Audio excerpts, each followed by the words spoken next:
ዛዶቅ ይህ ዛዶቅ ፐርስ ነው። ተመስገን ነጋሽ ነኝ። መመስገን ደስ ይላል፣ ወይም የተመሰገነ ማለት ደስ ይላል። ምስጉን ሰው መሆን ደስ ይላል። ጳውሎስ በሮሜ መልእክት ምዕራፍ 16 ቁጥር 10 ላይ የሚናገረው ይሄንን ነው።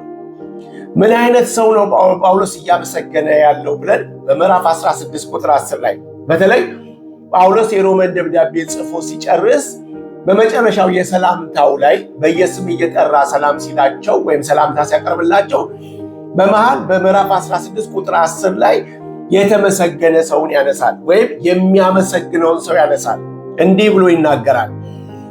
በክርስቶስ መሆኑ ተፈትኖ ለተመሰገነው ክብር ለኢየሱስ ክርስቶስ ይሁን። ምን እያለ ነው ጳውሎስ? ማለት አንዳንድ ጊዜ ሁኔታዎች፣ ፈተናዎች፣ ችግሮች ሰዎችን የሚፈትኑበት ጊዜ አለ። ሰዎች ሁሉ አልችልም ብለው በሚሸሹበት ጊዜ፣ ወይ ደግሞ ሰው በሚያስፈልጋችሁ ጊዜ ብዙ ሰዎችን አምናችሁ ስትሄዱ የማታገኟቸው ጊዜ አለ። ስለዚህ ጳውሎስ ስለተመሰገነ ሰው ወይ ደግሞ ምስጉን ስለሆነው ሰው ሲያወራ በሮሜ ምዕራፍ 16 ቁጥር 10 ላይ ያለውን አጥሊዮንን ሳያነሳ አያልፍም። ለምንድን ነው በሮሜ ምዕራፍ 16 ቁጥር 10 ላይ ያለው አጥሊዮን ያነሳው ብለን ስንል የተመሰገነበት ጉዳይ ስላለ ነው። ያ የተመሰገነበት ጉዳይ ምንድን ነው ስንል በክርስቶስ መሆኑ ተፈትኖ። አንዳንድ ጊዜ በጌታ ነው፣ በጌታ ናት፣ በጣም ታማኝ ነው፣ ታማኝ ናት ብለን ሄደን በሰዓቱና በጊዜው ደግሞ እንደተባለ ማግኘት እሱ ደግሞ ሌላ ነገር ነው። ስለዚህ አጥሊዮንን ስንመለከት በተለይ በዛ ጊዜ በሮም በነበረው ስደት በሮም በነበረው ባሪያዎችን እንዴት አድርገው እንደ ዕቃ ይይዟቸው በነበረበት ጊዜ፣ አስቸጋሪ ስደት ባለበት፣ ኔሮ ባለበት፣ ቅዱሳን የሚሰቃዩበት ጊዜ ላይ፣ የሚጨነቁበት ጊዜ ላይ ተፈትኖ ነው የሚለው። ሳይፈተን አይደለም፣ ተፈትኖ ለተመሰገነው ክብር ለኢየሱስ ክርስቶስ። ሰላምታ ነው አቅርቡልኝ የሚለው ወይ ደግሞ ሰላምታ ነው የሚልከው። ግን በሰላምታ ውስጥ ጳውሎስ የሚናገረው ነገር ምንድነው? አጥሊዮን በክርስቶስ መሆኑ ተፈትኖ ተገኝቷል። በመከራ ውስጥ፣ በችግር ውስጥ፣ ስለ ስሙ በመነቀፍ ውስጥ ሆኖ እንኳን ጸንቶ በቆም ያን ጊዜ ለክብር ለምስጋና ለውዳሴ ይሆናል። ክብር ለኢየሱስ ክርስቶስ ይሁን። ስለዚህ ዳዊትም ይናገራል። ምን ነው እግዚአብሔርን ደስ ለማሰኘት ምን ይገኝብን ብለን ስንል በተለይ 3 ነገሮችን በሕይወታችን ውስጥ እንደው ስንፈልግ የማናጣቸው ነገሮች እንዲሆኑ በጌታ ፍቅር አሳስባለሁ። እማናጣቸው ምንድናቸው? እማናጣቸው በመዝሙር 1 ላይ ቁጥር 1 ላይ መዝሙረኛው የተናገረው ነገር በጣም ልብ ይነካል። ምንድን ነው የሚለው? እንደዚህ እግዚአብሔር ምስጉን የሚለው ጳውሎስ አጥሊዮንን አግኝቶ የተመሰገነ፣ በማንኛውም ሁኔታ ውስጥ ጸንቶ በክርስቶስ የተገኘ ይመሰገን ዘንድ ይገባዋል የተመሰገነ ብሎ እንዳለው በእኛ ውስጥ ደግሞ ሊገኝ የሚገባ ነገር እግዚአብሔር እንዲያገኝ ምን እናድርግ ስንል በተለይ በዚህ ዘመን በጣም መካሪ በበዛበት፣ በጣም ድምፅ በበዛበት፣ በጣም ሶሻል ሚዲያው እስከ ሰማይ ድረስ በደረሰበት፣ የማይመክር ሰው በሌለበት ማለት ሁሉ መካሪ በሆነበት ጊዜ ላይ ማን የማንን ምክር ይመክረናል ብለን አስተውለን እንድናስብ እግዚአብሔር ይርዳል። ምክንያቱም ምክር ሁሉ ከእግዚአብሔር ነው ብለን ስለማንን፣ ወይ ደግሞ ምክር ሁሉ መልካም ነው ተብሎ ስለማይታሰብ፣ ወይም ምክር ሁሉ ደግሞ መንፈስ ቅዱስ ወይም እግዚአብሔር አስቦ ያመጣልን ነው ብለን ብቻ ሳይሆን እንድናውቅ ምን እንደምትሰሙ ተጠበቁ አላልን ኢየሱስ። ስለዚህ መዝሙረኛው ዳዊትም የሚናገረው ምንድን ነው? በክፉዎች ምክር ያልሄደ። ሰዎች መሄድ የሚጀምሩት ሰምተው ነው። ሰዎች መነሳት የሚጀምሩት ሰምተው ነው። ሰዎች ማቀድ የሚጀምሩት ሰምተው ነው። ሰዎች ድርጊት ለማድረግ ሲሄዱ የሰሙትን ለማድረግ ነው። ስለዚህ ምን እንደምትሰሙ ወይም ከማን እንደምትሰሙ ተጠንቀቁ። ያን ጊዜ በእግዚአብሔር ፊት ምስጋና ነው ወይም ምስጉን ነው የምትባሉ። ስለዚህ ማናቸው? አሁን ሔዋንን እግዚአብሔርም ነግሯታል፣ ግን መጥቶ ሰይጣንም ነግሯታል። የእግዚአብሔር ለክብር ነበረ። ሰይጣን ግን ሔዋንን በተንኮል አሳታትና ለውርደት አረገባት። ተመልከቱ። አሁን ለኛ ደግሞ በዚህም በመዝሙረኛው ዳዊት ላይም ሲናገር በክፉዎች ምክር ያልሄደ ድራይቭ ፎርሱ ወይ ደግሞ መነሻችን ወይ አካሄዳችን ወይ አስተሳሰባችን ወይ ድርጊታችን ማነው ከኋላ ያለው? ማነው ይሄንን ነገር ያቀበለን? በምን አይነት መንፈስ ነው? በምን አይነት መንገድ ነው የተቀበልነው?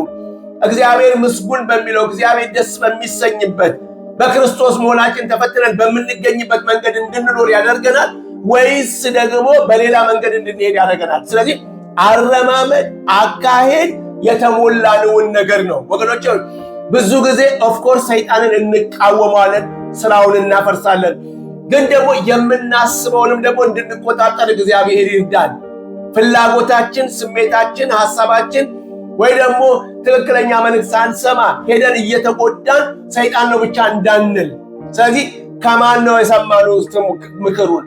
ከክፉን የሰማነው ሰዎች መለያየትን የነገሩን፣ አድመኝነትን የነገሩን፣ አመፅን የነገሩን፣ መጣላትን የነገሩን፣ አትታረቁ ነው ያሉን፣ ተፋቱ ነው ያሉን። ምንድነው የመከሩን? ያንን ምክር ይዘን እንዳንሄድ በክፉዎች ምክር ያልሄደ እንዳንሄድ እግዚአብሔር ይርዳል። በማን?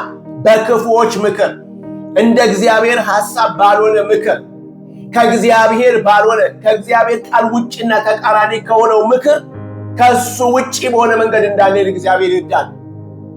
ችግር የለውም፣ ነገ ደግሞ የተሻለ ነገር ያደርጋል እግዚአብሔር። ተፋቱ መጽሐፍ ቅዱስ አይልም እንደዛ እንድናደርግ እግዚአብሔር ቃል አይመክረንም። ክፉ መካሪዎች ግን እንዲህ ያላሉ። ምኑን? ዛሬ ካለነው ህይወት፣ ካለንበት ትዳር፣ ካለንበት ቃል ኪዳን ወጥተን ነገ የተሻለ ይመጣል ብሎ የሚመክሩ ብዙ ናቸው ወገኖቼ። ሁኔታዎች፣ ሰዓቶች፣ ጊዜያቶች፣ ፈተናዎች፣ ጭንቀቶች ውሳኔያችንን እንዳያስለውጡን የምንሰማው የእግዚአብሔርን ሐሳብ የእግዚአብሔር ቃል የሚደግፈን ብቻ ይሁን፣ በሱ እንሂድ።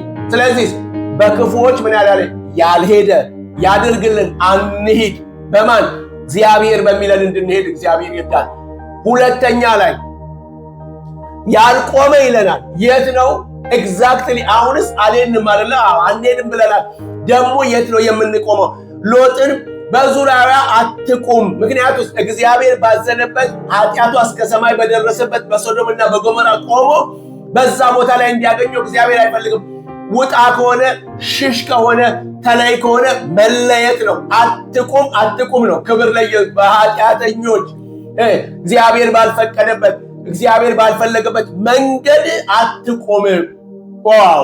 ስለዚህ እግዚአብሔር አትቁሙ ካላችሁ መለየት ፈውስ ነው።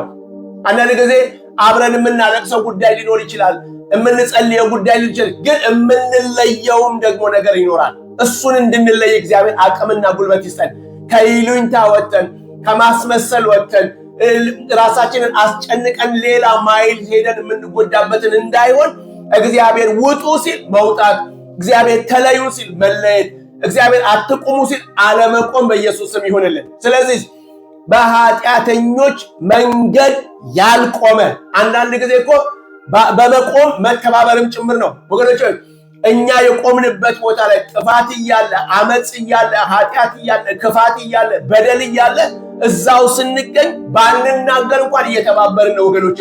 እንዳንቆም ከአመፃ ጋር ሳይሆን ከጽድቅ ጋር እንድንቆም እግዚአብሔር ይርዳል። ዋጋ ከፍለን እንኳን ከጽድቅ ጋር እንድንቆም በእውነት በክርስቶስ ኢየሱስ ስም እግዚአብሔር ይርዳል። ከዚህ አመፅን ጠላ ጽድቅን ወደድክ አይደልን? እግዚአብሔርም ከወንድሞቹ ይልቅ ምን አደረገ? ቅዱሱንም ዘይት ብላን ቀባ። ምንን ጠላ? አመፅን ጠላ። ምንን ወደድክ? ጽድቅን ወደደ። በዚህ አይነት መንፈስ ውስጥ እንዳንቆም ስለዚህ ሎጥ ሆይ ውጣ ሽሽ አይደለ? የምንሸሻቸው በዚህ ዘመን ብዙ ነገሮች አሉ። ማን የሌለበት? እግዚአብሔር የሌለበት፣ ሐሳቡ የሌለበት፣ ፍቃዱ የሌለበት፣ አመፅ የሆነበት፣ ክፋት የሆነበትን እንድንለይ፣ እንድንወጣ፣ እንዳንቆም፣ እንዳይደርስብን እግዚአብሔር ይርዳል። ምናልባት ይህን እንደ ሕግ ማወራ እንዳይመስላችሁ ወይም የሕግ ስብከት ነው እያላችሁ እንዳታስቡ። ብዙ ነገሮችን አልፈን የተጎዳንባቸው ነገሮችን አውቀን ፈቅደን ወይ ደግሞ ባለማስተዋል ቆመን የደረሱብን ነገሮች ብዙ ናቸው። ስለዚህ እንደ እግዚአብሔር ሐሳብ በሆነ ቦታ ላይ እንቆማለን፣ እንደ እግዚአብሔር ሐሳብ ባልሆነ ቦታ ላይ ግን ዞር እንላለን። መጽሐፍ ቅዱሳዊ ነው። ዞር በሉ እናንተ እግዚአብሔርን ዕቃ የምትሸከሙ ዞር በሉ ነው ያለ። ስለዚህ አመፅ ሲሆን ዞር እንላለን፣ ክፋት ሲሆን ዞር እንላለን። የተለያየ እግዚአብሔር ደስ በማያሰኝ ነገር ውስጥ በሱ ላይ አንገኝም። ዞር እንድንል እግዚአብሔር ይፈልጋል። በክፉዎች ምክር ምን ያልሄደ ከዛስ በኃጢአተኞች መንገዱ ላይ ያልቆመ። ምክንያቱም ትገናኛላችሁ፣ ትተባበራላችሁ ሳታስቡት። መንገዱን ልቀቁት። መንገዱ ይህ አይደለም። መንገዱ እግዚአብሔር ምስጉን ደስ የተሰኘበት እሱ መንገድ ስላልሆነ ዞር እንድንል እግዚአብሔር ይዳል። በመጨረሻ ደግሞ በዋዘኞቹ ወንበር ላይ ያልተቀመጠ። አንዱ መንገድ ነው። ሁለተኛው ደግሞ ምክር ነው። ሶስተኛው ሲባል ወንበሩ ያስቀምጧችኋል። ምንም ጥሩ በሚመስል ነገር በማታስተውሉት ነገር እንድትቀመጡ ያደርጓችኋል። ለመልካም ሳይሆን ለክፋት፣ ለመልካም ሳይሆን ለውድቀት፣ ለመልካም ሳይሆን ለውርደት የሆነ ወንበር። ለዚህ ነው ሳኦል ለዳዊት ወንበር አዘጋጀለት። ስለዚህ ወንበሩ ሲታይ ደስ ይላል። በንጉሥ አጠገብ መቀመጥ ነው። የሚመጣው ደግሞ ምግቡ ደግሞ የሚያስደንቅ ምግብ ነው። የሚገርም ነው። ድግስ ነው፣ ሰደቃ ነው። ዳዊት ግን በዛ ሰደቃ፣ በዛ ድግስ፣ በዛ ምግብ ላይ አልተገኘም። ምክንያቱስ ያ ድግስ፣ ያ ወንበር ዳዊትን ለመግደል እንጂ ዳዊትን ለመመገብ አልነበረም። ዳዊትን ለመጋበዝ አይደለም። በጦር ከግድግዳ ላይ ያጣብቀው ነበረ። ነገር ግን ዳዊትም ያንን ስፍራ በተወ ጊዜ ሳኦል ተቆጣ። ለምን? በቦታው ላይ ዳዊት አልተቀመጠም። ለምን? ለሞት የሆነ ወንበር፣ ለሞት የሆነ ምግብ ነበረ። ዛሬ የመጡልን ወንበሮች ሁሉ፣ የመጡልን ስፍራዎች ሁሉ፣ የቀረቡልን ግብዣዎች ሁሉ ከእግዚአብሔር ናቸው አይደሉም ብለን እንድናይ የተመሰገነ። ስለ ስሜ ተወ፣ ስለ ስሜ ተወው፣ ስለ ስሜ አመለጠ፣ ስለ ስሜ ወጣ፣ ስለ ስሜ ናቀው እየተባለን እግዚአብሔር እንዲያመሰግን በእግዚአብሔር የተመሰገንን እንድንሆን በእግዚአብሔር ዘንድ ደስ የተሰኙ ልጆች እግዚአብሔርን ደስ የሚያሰኙ ልጆች እንድንሆን የሰራዊቱ ጌታ እግዚአብሔር ይርዳል። ስለዚህ በሶስት መንገድ ውስጥ እግዚአብሔር ይርዳል። በምን? በክፉዎች ምክር ባለመሄድ። በማን ምክር? እንዲህ በእግዚአብሔር ምክር እንድንሄድ። በሁለተኛ ደረጃ በኃጢአተኞች መንገድ እንዳንቆም ወይም በምንገኝበት መንገድ ላይ እንዳንቆም እግዚአብሔር በክርስቶስ ኢየሱስም ይርዳል። የምንለይበትን ጸጋ ያብዛልን። በሶስተኛ ደረጃ ሲባል እግዚአብሔር ያላስቀመጠው እግዚአብሔር ያላመጣውን ግብዣ መለየት እንድንችል ጌታ ይርዳል። ለውርደት የሆነ ለውድቀት የሆነ ለጥፋት የሆነ ግብዣን በክርስቶስ ኢየሱስም ገፍትረን ለመጣል እግዚአብሔር ጉልበት ይስጠን። ስለዚህ ያልሄደ ያልቆመ ያልተቀመጠ እሱ የተመሰገነ ነው። በማን? በክፉ ምክር ያልሄደ። የት ያልቆመ? በኃጢአተኞች መንገድ ያልቆመ፣ ቤት ያልተቀመጠ፣ በዋዘኞች ወንበር ያልተቀመጠ እሱ የተመሰገነ ነው። ልክ ጳውሎስ ለአጢሊዮን እንዳለው በክርስቶስ መሆኑ ተፈትኖ ለተመሰገነው ለአጢሊዮን ሰላምታ አቅርቡልኝ እንዳለ ለእናንተም ለእኔም በክርስቶስ መሆናችን ተፈትኖ ለመገኘት እግዚአብሔር ቃል የሚለንን አድርገን እንድንገኝ እግዚአብሔር ጸጋውን ያብዛልን። ጸጋ ይብዛላችሁ። Would you like to listen to the Word of God? Then go to Zadok Park and listen to the preaching. You can listen to Zadok Park on YouTube, and don't forget to follow us on Facebook. And subscribe. Iyesus yan na tubarako. Zadok.